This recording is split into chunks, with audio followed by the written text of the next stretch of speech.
There's nothing that changes in this fucking encounter at all in any of these polls. Do the same fucking thing. Go to the same fucking place. I think everyone's doing a great job. Like, you should never fucking move from this location. You drop your fucking... Drop your web. Drop your web. No. God fucking damn it, man! Your brain is cooked!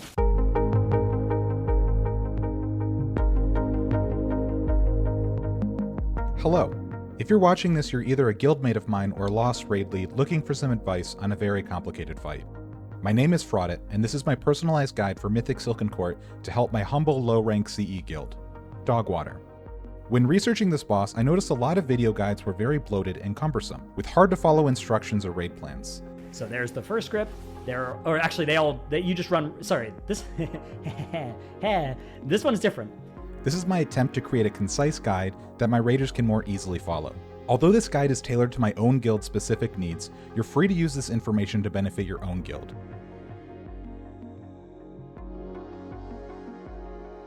First things first, let's go over the Mythic changes. At the start of the encounter, half of the raid will run under Anub'aresh or Takajz to get assigned to either a red or blue debuff. These debuffs are permanent for the entire encounter and will last even through death, forcing us to split our raid into 10 red and 10 blue players. During the fight, if any two people of the opposite color run into each other, they will both instantly die. Dead bodies do not count as hazardous areas, but Holy Priest angel forms are considered living bodies and thus can still kill people. Additionally, many damage-causing events of the fight will cause all affected players to drop an orb of their color on the ground that must be soaked. These orbs can only be soaked by players of the opposite color. Players can soak multiple orbs at a time, but no more than 3. Soaking an orb will give each player a stacking dot of that color. At 4 stacks, the dot will instantly kill that player. All players have exactly 20 seconds to soak all orbs, or else they will erupt. An orb eruption doesn't necessarily cause a wipe, but will instead cause an extra stack to be applied to all players that were able to soak that orb. This means if one blue orb popped, for example, the only people that would die would be red players who had soaked exactly 3 orbs. The entire fight of Silken Court is a precise dance of carefully rotating players around the room to soak orbs while also resolving the mechanics of web bombs, web vortex, and dispel debuffs.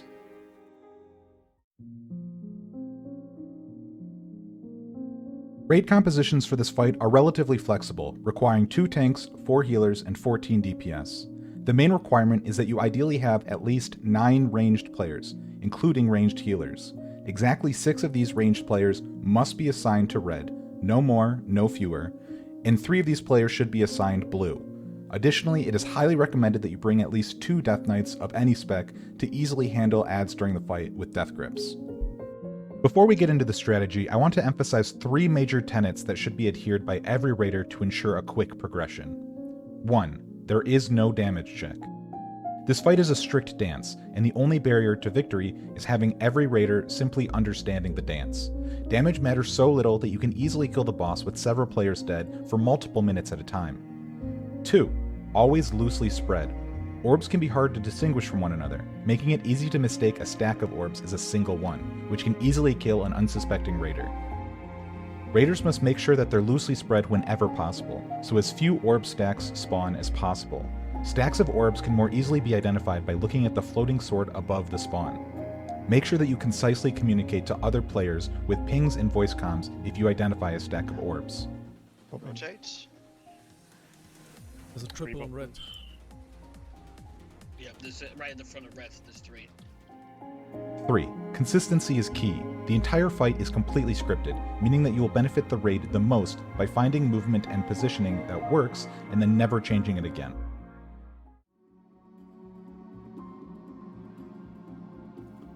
Phase 1 is all about managing web bombs to stop Anub'aresh's charge. To start off the fight, all players must run into the respective boss immediately to become assigned a color. It's worth noting that the cast above each boss's health does not actually represent your deadline to get inside. It's actually much quicker. Make sure all raiders get inside as soon as possible or they'll instantly die. Shortly after, Anub'aresh will cast a frontal on a random blue player. All frontals by Anub'aresh are baited on blue players and are called blue frontals, while all frontals by Skynspinner are baited on red players and are called red frontals. All blue players should be towards the wall to bait the frontal, and then move towards the inside of the room afterwards. After the frontal, Anub'aresh will be movable and can be brought onto Skynspinner, at which point the red player should follow their boss and line up against the wall, opposite of the blue side. By this point, all 9 ranged players must get into position for the upcoming set of mechanics. 3 red ranged players will remain in melee, lined up against the wall behind their 3 web partners, who are all melee. Another 3 red ranged players go towards the middle of the room and stand spread out in a loose triad, with 3 blue ranged players somewhat close by. Shortly after this, all red ranged players will be selected with web bombs, and then immediately after, all raid members will be selected with toxic rain. Everyone in the raid must evenly spread out to not cleave each other with either web bombs or toxic rain, or else they will spawn double orbs. Players selected by the web bombs must stand still and allow their bombs to instantly pop.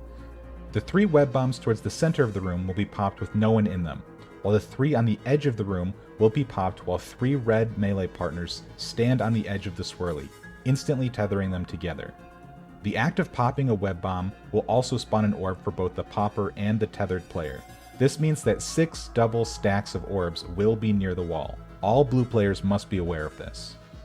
After orb spawn, all players rotate counterclockwise around the boss. Movement should happen as soon as the toxic rain ends. Do not finish any long casts and always move as a group. Towards the center of the room, red and blue players exchange positions by carefully rotating around each other clockwise and soak each other's orbs. Additionally, while this is happening, 3 beetle ads will spawn near 3 random players and fixate on the closest person. While these ads are mostly ignored on heroic, they are a legitimate point of progression in Mythic and can give guilds a very hard time. These ads are incredibly deadly due to a stacking damage taken increase they put on their target, and they can very easily kill players if they are not CC'd properly. Death Knights should spend their grips to get their ads towards the boss as soon as possible. The ads start with a very large damage reduction that lowers over time, meaning resources must be spent to keep them under the boss for an extended period of time. This is easily fixed by using tools such as Ursul's Vortex, Abomination Limb, and stunning CCs such as Cap Totem. If an ad spawns too far away from melee, ranged players must make sure to help push the ad within gripping range. While the raid nukes down the beetles, all 3 web pairs must be used to stop the charge. The 3 ranged web players move across the line while the melee stay put. This is a scary moment in the fight where 3 red players will come into close proximity to blue players. Blue players must back up and give the web pairs space to stop the charge. Once a Nubaresh is stopped, Takajz will teleport away to one of 2 locations. Players switch to Nubaresh and Blast, while ranged players switch back to their original sides. Most cooldowns longer than 45 seconds can be saved for this moment. When the damage amp ends, another Toxic Rain will go onto every player. This Toxic Rain happens without any other mechanic. Simply rotate as a raid like you did the first time. After a blue frontal, all players move to where Takajz teleported. While moving, red players move closer to the wall to the closer side of the boss, while blue players move along the center of the room to the farther side of the boss. What happens next is very similar to the first overlap of mechanics, except with a large time delay between the Toxic Rain and the web bombs. Red web players get into their same position prior to the Toxic Rain landing, while the 3 red ranged outside of the raid should prepare to drop their Toxic Rain and web bombs closer to the raid, with blue ranged players more off to the side away from the center of the room. We call this the AFK set, because once the Toxic Rain lands, all red players AFK in place until the web bombs finally come out. During this moment, all blue players with an immunity will also pinpoint stack at a point near the wall. Before the Toxic Rain lands, they all pop their immunity and stay in it until a blue frontal may or may not be baited on them. Immuning helps by removing orbs from the fight, baiting the frontal, and letting the Toxic Rain dot expire, which at this point will reach 2 stacks for all other raiders. Non-immuning players can huddle up closer to the boss while Death Knights grip in the ads and help nuke them down. After 7 seconds of AFKing, players finally rotate around the boss to soak their orbs. You have less time to soak the orbs here, so make sure that you don't dawdle with movement and with your soaking. Then red ranged players stretch their webs across just as before, allowing another damage amp and finishing the phase.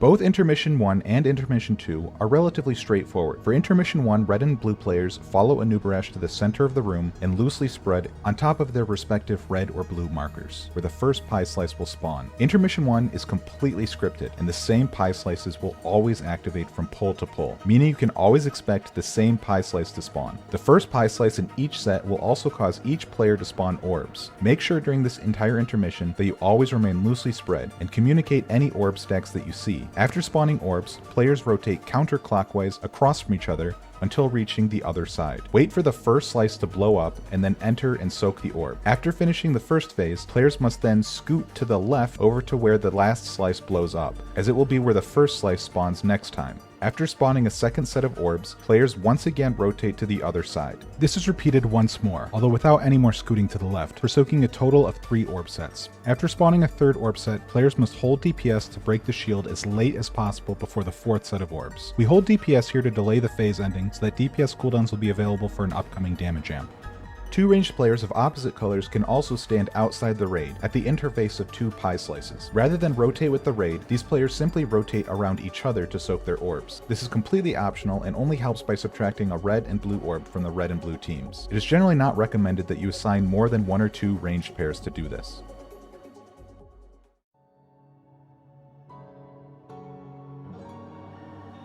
The key part of Phase 2 is understanding the dance of Web Vortex while remaining calm during the Dispel mechanic. Players start on the mark opposite of their color, red players on blue, and blue players on red. A few seconds after P2 starts, a blue frontal will go out. Ranged players can attempt to bait this off of the melee stack, but it's not critical. After the frontal, blue players correct themselves so they're once again across from the red players. Then Takajz will do his Web Vortex mechanic, which functions differently in Mythic. Instead of pulling in all players, she will pull in either the red or blue team at random, and then after a short delay, pull in the other color. All players hit by this mechanic will also spawn orbs where they were standing before being pulled in. If no action is taken, everyone will collide and instantly die. To deal with this, the first team that gets pulled in, regardless of their color, must run left and right, out of the purple circle. This will clear the way for the opposite color to get pulled in, while breaking most of the web pairs on average. For consistency, individual players will be assigned left or right, so that we always split up 50-50. After running left and right, players circle back and soak orbs on the other side. The second set of players that get pulled in will instead run through the boss and soak orbs on their way out. Both teams of players are then free to break their webs and soak the remaining orbs. There is no rush from either team to soak orbs. So if an orb is missed when getting out of the purple circle, players can enter it later after it pops. It's extremely important to remember that whichever team gets pulled in first is random, so any player must react to whether they need to split up or run through the boss. Immediately after the Web Vortex, the Dispel mechanic will happen. In Mythic, there are 5 debuffs that go out, and all 5 must be used to stun Takajz. During this moment, it's very easy to panic and find yourself out of position, either running into players of the opposite color, or finding yourself in a position that causes a Dispel to jump to another player. Players should be targeting Takajz and look at the large red hitbox underneath her. Entering that red circle is forbidden for all players except for the single person that is about to get dispelled. Dispels will be assigned a number from 1 to 5 using a weak aura, and each dispel will be assigned a healer. When it is a raider's turn to be dispelled, they will run to the center of Takajz's hitbox. After being dispelled, they will then run back the direction they came from. Blue dispels will be assigned before red ones, and healers will be prioritized above melee, which will be prioritized above ranged players. This means that Mistweaver monks and holy paladins will be the first players generally to be dispelled. Dispels will be called out by the raid leader as they need to happen. 2, 1, go. Second is Google by Awake. 2, 1, go. Mono by Caligus. 2, 1, go. Pursuit by Mighty in 2, 1, go. Ninja by Vox in 3, 2, 1, go. The 5th Dispel will be delayed slightly to milk damage. Bloodlust will be used here immediately after the first Dispel. This is approximately 3.5 minutes into the fight, so 3 minutes should just barely be available, and 2 minutes should be held until this point. Beetle ads will also spawn here, so Death Knights make sure to Death Grip whenever possible. After the damage amp, red players and blue players group up on their respective markers across from each other. Red players on red, blue players on blue. A red frontal will happen, followed by a blue frontal. Players rotate left to dodge. Immediately after, Takajz will teleport to one of several locations and cast a Web Vortex after a short delay. The raid needs to pop movement cooldowns and move towards Takajz as quickly as possible. The general principle of movement here is that the raid should translate towards Takajz and maintain their relative positioning. i.e., if red is left when facing towards Takajz, they stay left as they move over. After moving, or even while moving if you're too slow, Takajz will do his web vortex mechanic. We follow the same rules as before, where the first group that gets pulled in goes left and right, while the second group goes through the boss. After this, we get a second set of dispels. However, this one is trickier because the boss teleports halfway through our dispel chain. To do this, we do the first 2 dispels on the edge of the room and the remaining 3 dispels in the middle of the room. Whoever is assigned to dispel 3 should pre-move to the exact center of the room. While this is happening, red players should bait a red frontal away from the center of the room to not interfere with dispels going off. After the 5th dispel, we transition into Intermission 2. There isn't much to be said about Intermission 2, as it's much easier than Intermission 1. Red players will start on skull marker, and blue players will start on triangle marker. These markers are between our blue and red markers. During this intermission, players once again rotate counterclockwise to soak orbs on the other side, while dodging rings of spikes. The launch of patch 11.0.5 caused these spikes to become desynced from their animation, but this issue seems to have recently been fixed. However, it doesn't hurt to play this phase as safe as possible. There is no rush to soak orbs here. It's perfectly fine to delay soaking in order to dodge spikes. There's also no holding DPS here, so just blast the shield and finish it whenever possible.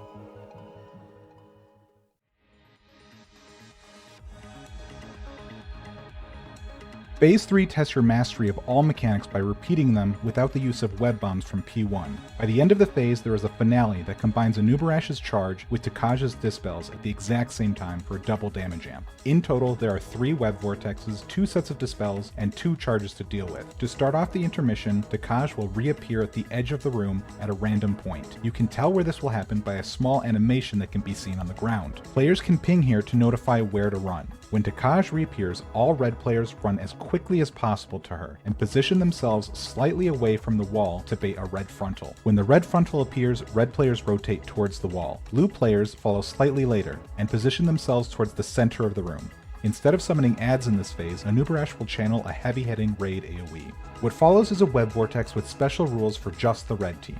Since we don't have access to web bombs, red players must stay together after getting pulled in by Takajz to stop an upcoming charge, no matter whether they are pulled in first or second.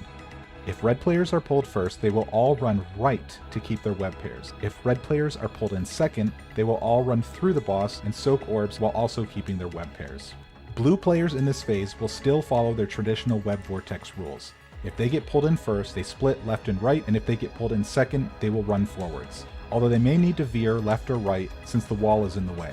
Once all red players have their web pairs, they will run towards the center of the room, away from a ring of spikes, and stretch across the line to stop a charge.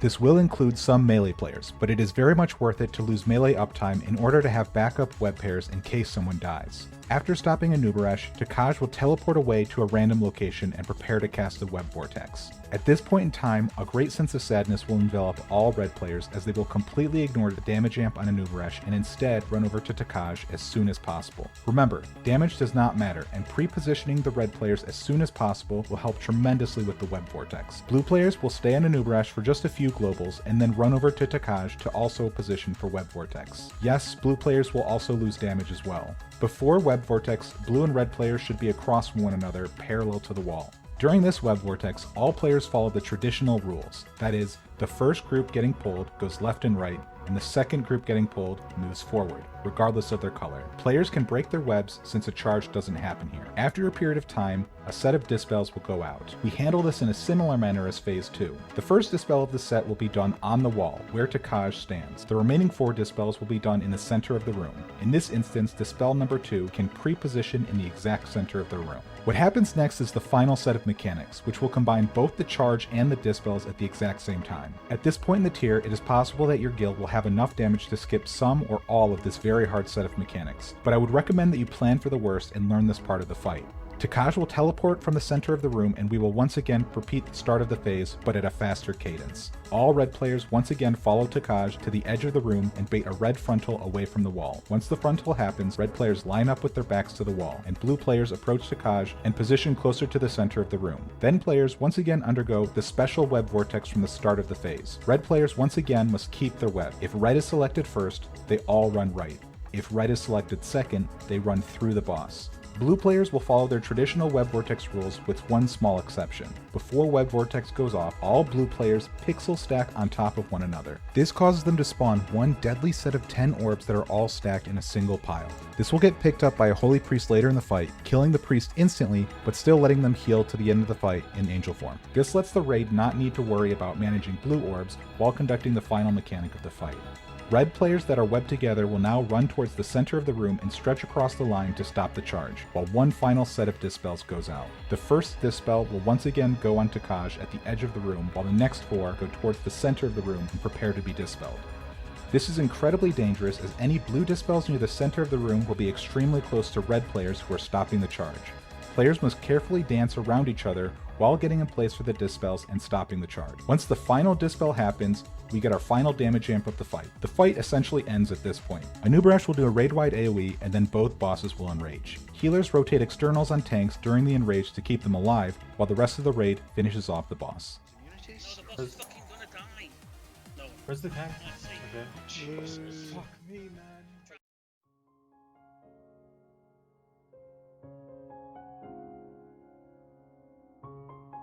If you've reached this point and completely understand the fight, then congrats, you're already halfway to beating Silken Court. If not, I highly recommend going back and reviewing key parts of this video if anything flew by too fast. Before ending this video, I want to provide a rather embarrassing disclaimer that I've not actually done this fight. As I've mentioned, this was mostly for me as a raid lead to prepare my own guild for the fight by providing a more condensed version of the strategy in a video format. If there's anything that I missed or got inaccurate, and the chances of that are high, you'll probably find some corrections in the description below. There, you'll also find some necessary weak ores you can provide to your raiders prior to starting the boss. If you enjoyed the guide, feel free to leave a like, but don't bother subscribing. This video was way too much effort and I can't be bothered to do this shit again.